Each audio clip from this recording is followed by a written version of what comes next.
مصر کے اندر حضرت موسیٰ علیہ السلام نے ایک کبتی کو تھپڑ مار دیا تھا۔ قرآن مجید کے دامن میں یہ واقعہ موجود ہے۔ تو آپ کی جلالت اور آپ کے زور کی تاب نہ لاتے ہوئے وہ وہیں ڈھیر ہو گیا اور اس کی موت واقع ہو گئی۔ تو مصر کے حالات کشیدہ ہو گئے اور حضرت موسیٰ علیہ السلام کو مصر چھوڑنا پڑا۔ تو وہ شہر مدین کی جانب جا رہے تھے کہ راستے کے اندر ایک کنواں تھا، وہاں کچھ لوگ اپنے جانوروں کو پانی پلا رہے تھے۔ تو حضرت موسیٰ نے دیکھا کہ دو پردہ دار خواتین ہیں، وہ اپنے جانوروں کو ایک سمت لیے کھڑی ہیں۔ سمجھ گئے کہ مردوں کے ہجوم میں آنا نہیں چاہ رہی، ان کا حیا مانے ہے۔ تو آگے بڑھے اور ان کے جانور ہانکے اور ان کو سیراب کیا اور پھر ان کی جانب ہانک دیے۔ وہ واپس گئیں اور اپنے والد بزرگوار سے کہا کہ ایک سال نوجوان جس کی آنکھوں میں شرم و حیا تھا، اس نے ہمارے ساتھ یہ مہربانی کی۔ تو ان کے والد گرامی نے کہا کہ جاؤ اس کو بلا کے لاؤ۔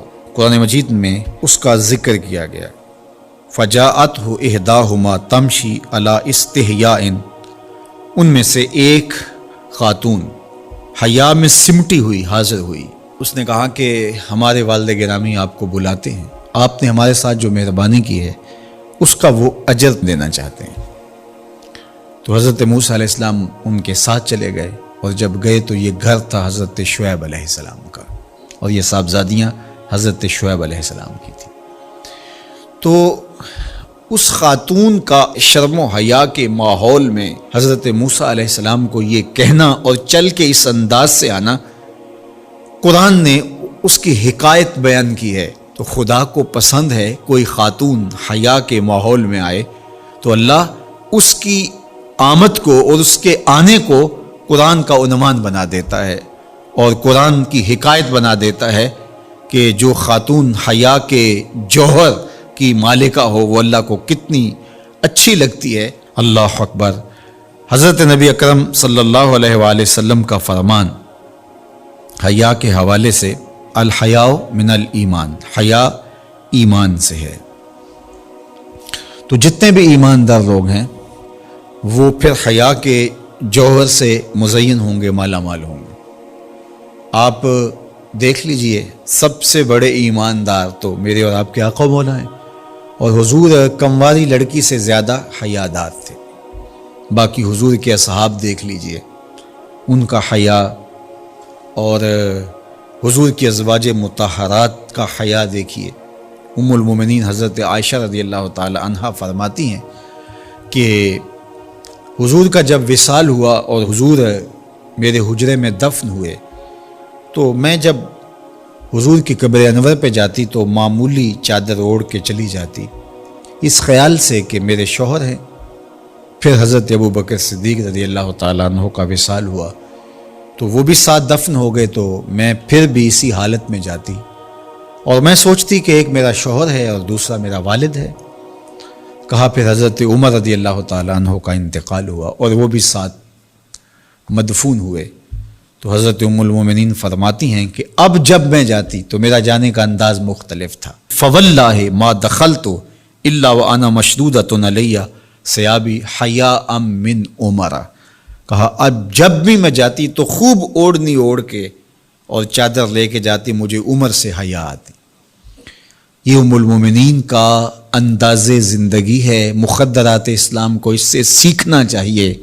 جو قبر میں دفن ہیں ان سے بھی یہ حیا کریں، جو مومنوں کی ماں بھی لگتی ہیں۔ اور آج یہ دلائل دیے جائیں کہ پردہ تو جناب دل کا ہوتا ہے، چہرے کا پردہ تو نہیں ہے۔ باقی کسی کو اپنی آنکھ میں شرم پیدا کرنی چاہیے۔ عورت کو کیا ضرورت ہے کہ وہ اپنے آپ کو ڈھانپ کے رکھے۔ اب ام المومنین کا عمل یہ ہے کہ فرماتی ہیں کہ میں اپنے آپ کو خوب سمیٹ کے جاتی حیاء من عمر۔ عمر قبر میں ہیں لیکن ام المومنین فرماتی ہیں مجھے پھر بھی حیا آتی۔ اور حضرت سیدہ طیبہ طاہرہ حضرت فاطمہ تو زہرا رضی اللہ تعالی عنہا نے کہا کہ عورت کے لیے بہترین پردہ یہ ہے کہ اس کو کوئی غیر مرد نہ دیکھے اور وہ غیر مرد کو نہ دیکھے۔